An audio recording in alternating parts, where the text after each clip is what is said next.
रायपुर में आईएएम में मुख्यमंत्री विष्णुदेव साय के नेतृत्व में 2 दिवसीय चिंतन शिविर का शुभारंभ हो चुका है। शिविर में उप मुख्यमंत्री अरुण साव और विजय शर्मा समेत मंत्रिमंडल के सभी सदस्य शामिल किए गए हैं। 2 दिवसीय शिविर में विकसित छत्तीसगढ़ का मुख्य विजन है। साथ में सुशासन, नवाचार और परिणाममुखी प्रशासनिक व्यवस्था पर मंथन किया जाएगा। विषय विशेषज्ञों, मंत्रियों को नेतृत्व कैसे दिया जाए और आधुनिक शासन प्रणाली से जुड़े विभिन्न पहलुओं को लेकर यह प्रशिक्षण शिविर आयोजित किया गया है। तो मंत्रियों का प्रशिक्षण और विकसित छत्तीसगढ़ का विजन है और हमारे साथ इस खबर पर चर्चा के लिए हमारे सहयोगी दिलीप साहू जुड़े हुए हैं। दिलीप, विकसित छत्तीसगढ़ के मिशन है इस वक्त जो इसको लेकर छत्तीसगढ़ सरकार आगे बढ़ रही है। कहने को लक्ष्य बहुत सारे हैं। एक मैनिफेस्टो था सरकार का जिसे लेकर सरकार में जब बीजेपी आई है तो वो पूर्ण भी किया जा रहा है, लेकिन फिलहाल हो जाता है कि जिनको मंत्री बनाया गया है उनके लिए क्या कुछ उद्देश्य होना चाहिए, उनके विभागों को लेकर छत्तीसगढ़ के अंदर विकसित छत्तीसगढ़ का जो पूर्ण लक्ष्य वो महत्वपूर्ण है।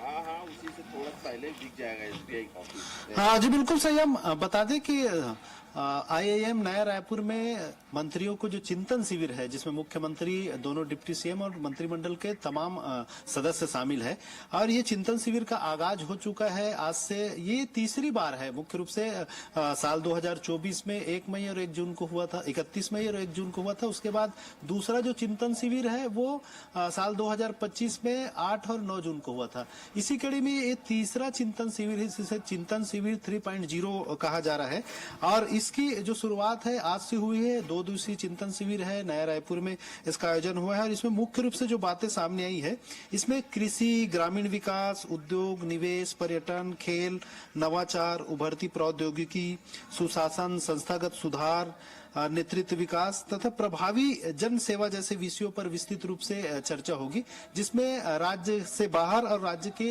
कई विशेषज्ञ इसमें शामिल होंगे जो मंत्रियों को एक तरह से मोटिवेशन भी करेंगे, साथ ही साथ उन्हें थोड़ी जानकारी भी देंगे किस तरह से और बेहतर काम किया जा सकता है विकास में। अलग अलग क्षेत्र, चाहे क्योंकि बस्तर में जिस तरह से नक्सलवाद खत्म हुआ उसके बाद वहां काफी संभावनाएं हैं, तो वहां किस किस तरह से विकास की तस्वीर है नई खींची जा सकती है।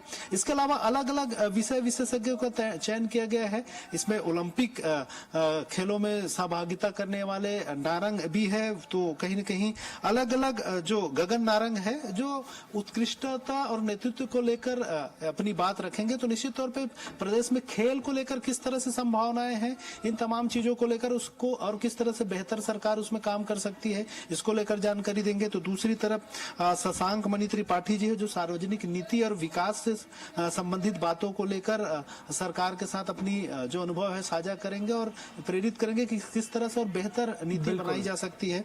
इसके अलावा जो मुख्य रूप से आज जो शुरुआत हुई, जब वो मोटिवेशन स्पीकर है गुरु गौर गोपाल दास, उनके नेतृत्व में यह शुरुआत हुई और उन्होंने मोटिवेशनल स्पीक के साथ, अपने व्याख्यान के साथ इस पूरे कार्यक्रम की शुरुआत की। उसके बाद फिर लंच हुआ। लंच के बाद फिर दूसरे और तीसरे सत्र में मुख्य रूप से जो अलग अलग विचार रखे जा रहे हैं, इसमें अभय करिंदकर जो विशेषज्ञ हैं उनकी ओर से उभरती प्रौद्योगिकी और भविष्य की बिल्कुल दिलीप, हमें समझ सकते हैं कि इसमें चिंतन से ज्यादा प्रशिक्षण है मंत्रियों के लिए। कुल मिलाकर ये समझा जाएगा और अलग अलग विभागों के क्यों ना हो, अलग अलग विषयों के क्यों ना हो, उन सब चीजों को लेकर दूसरे राज्यों में क्या कुछ विकास हो रहा है, उन विभागों के उन विषयों को लेकर प्रदेश में कहां पर है, उन सब चीजों को लेकर फीडबैक और भविष्य की चिंता है छत्तीसगढ़ की, जिसको लेकर चिंतन शिविर है। बहुत शुक्रिया आपका।